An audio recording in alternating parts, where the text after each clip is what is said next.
Hello friends, welcome to Bhumika Kitchen. ನಾನು ನಿಮ್ಮ ಭೂಮಿಕಾ ಸುದರ್ಶನ್. ಎಲ್ಲರೂ ಹೇಗಿದ್ದೀರಾ? ಎಲ್ಲರೂ ಚೆನ್ನಾಗಿದ್ದೀರಾ ಅಂತ ಭಾವಿಸ್ತಾ ಈ ಬೇಸಿಗೆ ಕಾಲದಲ್ಲಿ ನಿಮಗೆ ಸಂಡಿಗೆ ಮಾಡೋದು ಹೇಗೆ ಅಂತ ನಮ್ಮ ಅತ್ತೆ ತೋರಿಸ್ತಾ ಇದ್ದಾರೆ. ಅದರಲ್ಲೂ ಅರಳು ಸಂಡಿಗೆ ಮಾಡೋದು ಹೇಗೆ ಅಂತ ತೋರಿಸ್ತಾ ಇದ್ದಾರೆ. ಇದಕ್ಕೆ ಸ್ವಲ್ಪ ಮಸಾಲೆ ಹಾಕ್ಬಿಟ್ಟು ಮಾಡಿದ್ದಾರೆ. ಈ ಮಸಾಲೆ ಹಾಕದೆ ಹಾಗೆ ಏನಾದರೂ ಪೂರ್ತಿ ಮಾಡ್ಕೊಂಡ್ರೆ ಫುಲ್ ವೈಟ್ ಕಲರು ಮುತ್ತನಾಗಿ ಇರುತ್ತಂತೆ. ಈ ಮಸಾಲೆ ಹಾಕಿರೋದ್ರಿಂದ ಈರುಳ್ಳಿ ಹಾಕಿರೋದ್ರಿಂದ ಲೈಟಾಗಿ ಕಲರ್ ಚೇಂಜ್ ಆಗಿರುತ್ತೆ. ತಿನ್ನೋದಕ್ಕಂತೂ ತುಂಬಾ ಚೆನ್ನಾಗಿರುತ್ತೆ. ಬನ್ನಿ ಇದನ್ನು ಮಾಡೋದು ಹೇಗೆ ಅಂತ ತೋರಿಸ್ತಾರೆ. ಹಲೋ ಫ್ರೆಂಡ್ಸ್, ಇವತ್ತು ನಾನು ನಿಮಗೆ ಔಲ್ ಸಂಡಿಗೆ ಮಾಡೋದು ಹೇಗೆ ಅಂತ ತೋರಿಸ್ತಾ ಇದ್ದೀನಿ. ಅದನ್ನ ನಾನೆಲ್ಲ ನಮ್ಮ ಅತ್ತೆ ತೋರಿಸ್ತಾರೆ. ಎಲ್ಲ ರೆಡಿ ಮಾಡಿ ಇಟ್ಕೊಂಡಿದ್ದಾರೆ. ಹೇಳ್ತಾರೆ ನೋಡಿ. ಅಮ್ಮ ಏನ್ ಮಾಡ್ತಾ ಇದ್ದೀರಾ ಇವಾಗ ನೀವು? ಅವಳು ತೊಳೆದು ನೀರ್ ಹಿಂಡ್ಬಿಟ್ಟು ಇಟ್ಕೊಂಡಿದೀನಿ. ಔಲ್ ತೋರಿಸಿ ಅಮ್ಮ. ನೋಡಿ, ಆ ನೀರಲ್ಲಿ ಚೆನ್ನಾಗಿ ತೊಳೆದ್ಬಿಟ್ಟು ಧೂಳೆಲ್ಲ ಇರುತ್ತೆ. ಅದು ಹೋದ ನಂತರ ಹಿಂಡ್ಬಿಟ್ಟು ಒಂದು ಪಾತ್ರೆಯಲ್ಲಿ ಇಟ್ಕೊಂಡಿದ್ದಾರೆ. ನೆಕ್ಸ್ಟ್ ಏನ್ ಮಾಡ್ತೀರಾ ಅಮ್ಮ? ಇದನ್ನ 3 ಲೋಟ ಸಬ್ಬಕ್ಕಿನ ಬೇಯಿಸಿ ಇಟ್ಕೊಂಡಿದೀನಿ. 8 ಲೋಟ ನೀರ್ ಹಾಕಿ 3 ಲೋಟ ಸಬ್ಬಕ್ಕಿಗೆ 8 ಲೋಟ ನೀರ್ ಹಾಕಿ ಗಂಜಿ ತರ ಬೇಯಿಸಿಟ್ಕೊಂಡಿದ್ದಾರೆ ಅಷ್ಟೇನೆ. ಇವಾಗ ಅದನ್ನ ಬೆರ್ಸೋದು ಹೇಗೆ ಅಂತ ತೋರಿಸ್ತಾರೆ. ಈರುಳ್ಳಿ, ಮೆಣಸಿನಕಾಯಿ, ಕೊತ್ತಂಬರಿ ಸೊಪ್ಪು, ಎಳ್ಳು, ಜೀರಿಗೆ ಇಷ್ಟು ಮಿಕ್ಸ್ ಮಾಡಿ ಇಟ್ಕೊಂಡಿದೀನಿ ಸೆಪರೇಟ್. 5 ಲೀಟರ್ ಔಲ್ ತಗೊಂಡಿದ್ದಾರೆ. ಈರುಳ್ಳಿ ಎಷ್ಟು ಹಾಕೊಂಡಿದ್ದೀರಾ ಅಮ್ಮ? ಈರುಳ್ಳಿ 3 ಈರುಳ್ಳಿ ಹಾಕೊಂಡಿದೀನಿ. 3 ಈರುಳ್ಳಿ. ಹಸಿಮೆಣಸಿನಕಾಯಿ ಒಂದು 12-14 ನಮ್ಮ ಖಾರಕ್ಕೆ ತಕ್ಕಂಗೆ ಒಂದು 10 ರಿಂದ 15 ಮೆಣಸಿನಕಾಯಿ ಖಾರಕ್ಕೆ ಅನುಗುಣವಾಗಿ ಹಾಕೊಳ್ಳಿ. 1 ಟೀ ಸ್ಪೂನ್ ಜೀರಿಗೆನ, ಎಳ್ಳು 1 ಸ್ಪೂನು ಇದಿಷ್ಟು ಒಂದು ಪಾತ್ರೆಯಲ್ಲಿ ಮಿಕ್ಸ್ ಮಾಡಿ ಇಟ್ಕೊಂಡಿದ್ದಾರೆ. ಇವಾಗ ಇದನ್ನ ಹೇಗ್ ಮಿಕ್ಸ್ ಮಾಡೋದು ಅಂತ ತೋರಿಸ್ತಾರೆ. ಒಂದ್ ಪಾತ್ರೆಗೆ ಏನ್ ಹಾಕೊಂಡ್ರಮ್ಮ? ಇವಾಗ ಗಂಜಿ ಹಾಕೊಂಡೆ. ಫಸ್ಟ್ ಸಬ್ಬಕ್ಕಿ ಗಂಜಿನ ಹಾಕೊಂಡಿದ್ದಾರೆ. ಇದು ತುಂಬಾ ಸಿಂಪಲ್. ಹೆಂಗ್ ಮಾಡ್ಕೊಂಡ್ರಮ್ಮ ಸಬ್ಬಕ್ಕಿ ಗಂಜಿನ ನೀವು? 3 ಲೋಟಕ್ಕೆ 8 ಲೋಟ ನೀರಾಗಿ ಬೇಯಿಸ್ಕೊಂಡೆ. ಬರೀ ಚೆನ್ನಾಗಿ ಕುದಿಸ್ಕೊಳ್ಳೋದಾ? ಎಷ್ಟ್ ನಿಮಿಷ ಕುದಿಸ್ಕೊಂಡ್ರಿ? ಒಂದು 1/4 ಗಂಟೆ ಕುದ್ದಿದೆ. 1/4 ಗಂಟೆ. ಈ ಗಂಜಿಗೆ ಇವಾಗ ಏನ್ ಹಾಕೋತಿದ್ದೀರಾ? ಈರುಳ್ಳಿ, ಮೆಣಸಿನಕಾಯಿ ಎಲ್ಲ ಹಾಕಿ ಮಿಕ್ಸ್ ಮಾಡ್ಕೊಳ್ತಿದ್ದೀರಾ. ನೆಕ್ಸ್ಟ್ ಇದೆಲ್ಲ ಮಿಕ್ಸ್ ಮಾಡಿ ಆಮೇಲೆ ಅಲ್ಲೋಗಿಡೋದು. ಅವಳು ಹಾಕೊಂಡ್ಬಿಡ್ತಾ ಇದ್ದೀರಾ? ಅವಳು, ಈರುಳ್ಳಿ, ಮೆಣಸಿನಕಾಯಿ. ಈ ಅವಳು ಎಲ್ಲಿ ಸಿಗುತ್ತೆ ನಿಮ್ಗೆ? ಬಟ್ಟಿ ಎಲ್ಲಾ ಕಡೆನೂ ಸಿಗುತ್ತೆ ಅಂಗಡಿಲಿ. ಯಾವ್ದ್ರಲ್ಲಿ ಮಾಡಿರ್ತಾರೆ ಈ ಅವಳು? ಪುರಿ ಭತ್ತದಲ್ಲಿ ಅವಳು ಮಾಡಿ. ಗೃಹ ಪ್ರವೇಶಕ್ಕೆಲ್ಲ ಹಾಕಲ್ವಾ, ಆ ತರ ಅವಳು. ಇದು ಗೃಹ ಪ್ರವೇಶದಲ್ಲಿ ಪ್ರವೇಶ ಮಾಡೋದಕ್ಕಿಂತ ಮುಂಚೆ ಅವಳನ್ನ ಹೆಚ್ಚುತ್ತಾರೆ ನೋಡಿ. ಆ ಅವಳನ್ನ ಉಪಯೋಗಿಸ್ಕೊಂಡು ಇವತ್ತು ಇವ್ರು ಸಂಡಿಗೆ ಇಡ್ತಿದ್ದಾರೆ ನೋಡಿ. ಈ ತರ ಎಲ್ಲ ಮಿಕ್ಸ್ ಮಾಡ್ಕೊಂಡ್ಬಿಟ್ಟಿದ್ದಾರೆ. ಇದಕ್ಕೇನು ತುಂಬಾ ಬಿಸಿಲಿರ್ಬೇಕಾ? ಇದು ತುಂಬಾ ಬಿಸಿಲಿರುವಾಗಲೇ ಮಾಡಬೇಕು. ಆಮೇಲೆ ಇಡುವಾಗ ಟೊಳ್ಳಾಗಿ ಇಡಬೇಕು. ಗಟ್ಟಿ ಮಾಡ್ಕೊಂಡು ಅಮುಕಿ ಇಡಬಾರ್ದು. ಆಮೇಲೆ ಸೋಡಾ ಏನು ಹಾಕಂಗಿಲ್ಲ. ತುಂಬಾ ಹಗೂರವಾಗಿ ಎತ್ಕೊಂಡು ಇಡಬೇಕು. ಉಂಡೆ ಏನು ಕಟ್ಟಕ್ ಹೋಗ್ಬಾರ್ದು. ನಾವು ಲಾಡು ಉಂಡೆ ಎಲ್ಲ ಕಟ್ತೀವಲ್ಲ ಅಮ್ಕಿ, ಆ ತರ ಕಟ್ಬಾರ್ದು. ಸುಮ್ನೆ ಜಸ್ಟ್ ಹಿಂಗ್ ಎತ್ಕೋಬೇಕು, ಕೈಯಲ್ಲಿ ಇಡಬೇಕು ಅಷ್ಟೇ ಅಲ್ವಾ? ಸಂಡಿಗೆ ಇಡಂಗೆ ಇಟ್ಕೊಂಡು ಹೋಗ್ಬೇಕು ನೋಡಿ. ಇವಾಗ ಗಂಜಿ ಸಾಲದೆ ಬಂದಿದೆ. ಇವಾಗ ಇಲ್ಲಿ ಗಂಜಿ ಮಾಡಿ ಇಟ್ಕೊಂಡಿದೀನಲ್ಲ, ಈ ಗಂಜಿ ಹಾಕೊಳ್ಳೋದು. ಇನ್ ಕೇಸ್ ಆ ಗಂಜಿ ಏನಾದ್ರು ಮಿಕ್ಕಿದ್ರೆ ಏನ್ ಮಾಡೋದು? ಅದಕ್ಕೆ ಎಳ್ಳು, ಜೀರಿಗೆ ಎಲ್ಲ ಹಾಕ್ಬಿಟ್ಟು ಸೇಮ್ ಇದೆ ಸಂಡಿಗೆ ಇಟ್ಕೊಂಡು ಹೋಗೋದು. ಸೌಟಲ್ಲಿ ಇಟ್ಕೊಂಡು ಅಷ್ಟೇನೆ ಅಮ್ಮ. ಅಷ್ಟು ಗಂಜಿ ಇಡಿಸ್ತಾ ಅಮ್ಮ? ಇಡಿಸ್ತು. 5 ಲೀಟರ್ ಪುರಿಗೆ 3 ಲೋಟ ಸಬ್ಬಕ್ಕಿ. ಅಂದ್ರೆ 3 ಲೋಟ ಅಂದ್ರೆ ಅರ್ಧ ಕೆಜಿ ಸಬ್ಬಕ್ಕಿನ ಹಿಂದಿನ ದಿನನೇ ನೆನೆಸ್ಕೊಂಡು ಗಂಜಿ ಮಾಡಿ ಇಟ್ಕೊಂಡಿದ್ರು ನೋಡಿ. ಅಷ್ಟು ಪೂರ್ತಿ ಗಂಜಿ ಅವ್ರು ಮಾಡಿಟ್ಕೊಂಡಿರೋದಷ್ಟು ಉಪಯೋಗಿಸ್ಕೊಂಡಿದ್ದಾರೆ. ಎಲ್ಲ ರೆಡಿ ಆಗಿದೆ. ಗಂಜಿ ಮಾಡ್ಬೇಕಾದ್ರೆ ಉಪ್ಪು ಹಾಕೊಂಡಿದ್ರಂತೆ. ಇವಾಗ ಟೇಸ್ಟ್ ಎಲ್ಲ ಕರೆಕ್ಟ್ ಆಗಿದೆ ಅಂತ ಅಂದ್ರು ನೋಡ್ಬಿಟ್ಟು. ಇವಾಗ ತಗೊಂಡೋಗಿ ಇವಾಗ ಬಿಸಿಲಲ್ಲಿ ಇದನ್ನ ಸಂಡಿಗೆ ಹೇಗೆ ಇಡ್ತೀವಿ ಆ ತರ ಇಡೋದು. ಹೇಗೆ ಇಡ್ತಾರೆ ಅಂತ ನಿಮಗೆ ತೋರಿಸುತ್ತೆ. ಇವಾಗ ಟೆರೇಸ್ ಮೇಲೆ ಪ್ಲಾಸ್ಟಿಕ್ ಶೀಟ್ ಹಾಸ್ಕೊಂಡಿದ್ದಾರೆ. ಬಟ್ಟೆ ಉಪಯೋಗಿಸೋದು ಬೇಡ, ಪ್ಲಾಸ್ಟಿಕ್ ಶೀಟ್ ಮೇಲೆ ಇಟ್ಟರೆ ಒಳ್ಳೇದು ಅಂತಿದ್ದಾರೆ. ಯಾಕಂದ್ರೆ ಇದಕ್ಕೆ ನೀರು ತುಂಬಿಸಿದ್ರೆ ಪುನಃ ಒಣಗೋದೆಲ್ಲ ಕಷ್ಟ. ಅದಕ್ಕೆ ಪ್ಲಾಸ್ಟಿಕ್ ಶೀಟ್ ಆದರೆ ಅನುಕೂಲ ಅಂತು ಈ ಥರ ಮೊದಲೇ ಎಲ್ಲ ಕಸಗುಚ್ಕೊಂಡು ಕ್ಲೀನ್ ಮಾಡಿಕೊಂಡು ಪ್ಲಾಸ್ಟಿಕ್ ಶೀಟ್ನ ಹಾಕ್ಕೊಂಡಿದ್ದಾರೆ. ಇವಾಗ ಒಂದೊಂದೇ ಸಂಡಿಗೆನ ಇಡ್ತಾರೆ ನೋಡಿ. ಅಮ್ಮ, ಇದು ಅಕಸ್ಮಾತ್ ಏನಾದರೂ ನಾವು ಇಡೋ ಟೈಮಲ್ಲಿ ಗಟ್ಟಿ ಆಗ್ಬಿಟ್ಟು ಗಂಜಿ ಸಾಕಾಗ್ಲಿಲ್ಲ ಅಂದ್ರೆ ಏನು ಮಾಡ್ತೀರಾ? ಒಂದು ಸ್ವಲ್ಪ ಮಜ್ಜಿಗೆ ಕಟ್ಕೊಂಡು ಆ ಮಜ್ಜಿಗೆನ ಅದ್ಕೊಂಡು ಅದಕ್ಕೆ ಹಾಕೊಂಡು ಕಲ್ಸ್ಕೊಂಡು ಇಡ್ಬೋದು. ಮಜ್ಜಿಗೆನ ಒಂಚೂರು ಕಡ್ಕೊಂಡು ಅದನ್ನ ಉಪಯೋಗಿಸ್ಕೊಂಡು ತೆಳು ಮಾಡ್ಕೊಂಡು ಇಟ್ಕೋಬೋದಂತೆ.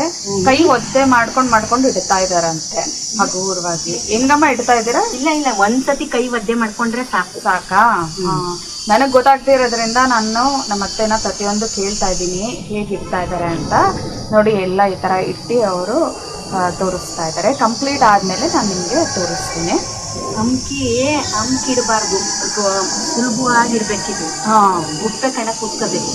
ಹಗೂರವಾಗಿ ಇಟ್ಕೊಂಡು ಹೋಗ್ಬೇಕು ಸಂಡಿಗೆನ.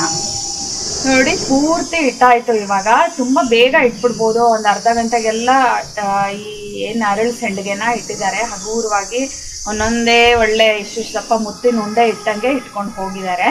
ಇದು ಪೂರ್ತಿ ಒಣಗ್ಲಿ. ಇವತ್ತು ಪೂರ್ತಿ ಬಿಸಿಲಲ್ಲೇ ಇದ್ದು ರಾತ್ರಿ ಒಳಗಡೆ ಇಟ್ಕೊಳ್ಳುತ್ತೆ ರೂಮ್ ಒಳಗಡೆ. ನಂತರ ಪುನಃ ಬೆಳಗ್ಗೆ ಎದ್ದು ಬಿಸಿಲಿಗೆ ಹಾಕ್ಬೇಕಾಗತ್ತೆ. ನೆಕ್ಸ್ಟ್ ಡೇದು ತೋರಿಸ್ತೀನಿ. ನೆಕ್ಸ್ಟ್ ಡೇ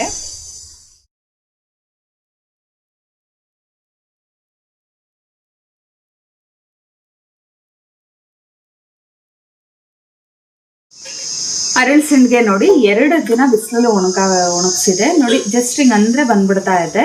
ಇನ್ನೊಂದು ದಿನ ಹೀಗೆ ಉಲ್ಟಾ ಮಾಡಿ ಒಂದು ಮೊರದಲ್ಲೋ ಅಥವಾ ಹಿಂಗೆ ಪ್ಲಾಸ್ಟಿಕ್ ಶೀಟಲ್ಲೋ ಹಾಕಿಟ್ರೆ ಚೆನ್ನಾಗಿ ಒಣಕೊಡುತ್ತೆ ಬಿಸಿಲಲ್ಲಿ.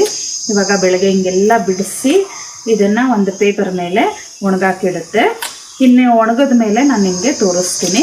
ಇದನ್ನು ಎಣ್ಣೆಗೆ ಹಾಕಿ ಸಂಡಿಗೆ ಎಲ್ಲ ಒಣಗಿಸಿದ ಮೇಲೆ ನೋಡಿ ಇಷ್ಟಾಗಿದೆ ಅರಳು ಸಂಡಿಗೆ. ನಾನು ತೋರಿಸಿದಾಗ ಎಷ್ಟು ದಪ್ಪ ಆಯ್ತಲ್ಲ, ಪೂರ್ತಿ ಕಂಪ್ಲೀಟ್ ಆಗಿ ಬಿಸಿಲಲ್ಲಿ ಒಣಗಿಸಿದೆ. 3 kg ಡಬ್ಬದಲ್ಲಿ 1 ಡಬ್ಬ ತುಂಬ ಆಗಿದೆ ಈ ಸಂಡಿಗೆ. 5 ಲೀಟ್ರು ಇಲ್ಲಿ ನಾವು ಭತ್ತದ ಅರಳನ್ನ ಉಪಯೋಗಿಸಿರೋದು. ಅರ್ಧ kg ಸಬ್ಬಕ್ಕಿ ಅಷ್ಟಕ್ಕೆ ಇಷ್ಟ ಆಗಿದೆ. ಅಮ್ಮ ಗಂಜಿ ಪೂರ್ತಿ ಖಾಲಿ ಆಯ್ತಲ್ವಾ? ಗಂಜಿ ಉಳಿದ್ರೆ ಅದನ್ನ ಸಂಡಿಗೆ ಮಾಡ್ಕೋಬಹುದು, ಹಂಗೆ ಸಂಡಿಗೆ ಹಾಕ್ಬಿಡ್ಬೋದು. ಸಬ್ಬಕ್ಕಿ ಗಂಜಿ ನೀವೇನ್ ಉಳಿಸ್ಕೊಂಡಿರ್ತೀರಲ್ಲ ಅದ್ರನ್ನ ಅವ್ರು ಹೇಳ್ತಿದ್ದಾರೆ. ಹಂಗೆ ಸಂಡಿಗೆ ಸ್ಪೂನಲ್ಲೋ ಅಥವಾ ಸೌಟಲ್ಲೋ ಸಂಡಿಗೆ ಇಟ್ಕೊಂಡು ಅದನ್ನ ಕೂಡ ಒಣಗಿಸ್ಕೊಂಡು ಉಪಯೋಗಿಸ್ಕೋಬಹುದು ಅಂತ ಅಂತಿದ್ದಾರೆ. ಇವಾಗ ಇದನ್ನ ಎಣ್ಣೆಲಿ ಕರೆದ್ಬಿಟ್ಟು ತೋರಿಸ್ತಾರೆ ಅವರು. ನೋಡಿ ಎಣ್ಣೆನ ಹದವಾಗಿ ಕಾಯಿಸ್ಕೊಂಡಿದ್ದಾರೆ, ಎಣ್ಣೆಲಿ ಹಾಕಿ ಕರಿತಿದ್ದಾರೆ. ಅಮ್ಮ ಯಾವ ಥರ ಇದನ್ನ ಎಣ್ಣೆ ಕಾಯಿಸ್ಕೊಂಡು ಕರೆದ್ಕೋಬೇಕು ಇದು ಸಂಡಿಗೆ? ಅದು ಒಂದ್ಸತಿ ಎಣ್ಣೆ ಕಾದ್ಮೇಲೆ ಕಡಿಮೆ ಮಾಡ್ಕೊಂಡ್ಬಿಡ್ಬೇಕು. ಇಲ್ಲದೆ ಹೋದ್ರೆ ಅದು ಸೀದೋಗ್ಬಿಡುತ್ತೆ ಸಂಡಿಗೆ ಎಲ್ಲ. ಅಷ್ಟೇನೆ. ಅದು ಒಂದ್ಸತಿ ಕಾದ್ಮೇಲೆ ಕಡಿಮೆ ಮಾಡ್ಕೊಂಡ್ಬಿಡೋದು, ಚೆನ್ನಾಗಿ ಕಾಯಿಸ್ಕೊಂಡು ಆಮೇಲೆ ಹಾಕ್ಕೊಳ್ಳೋದು.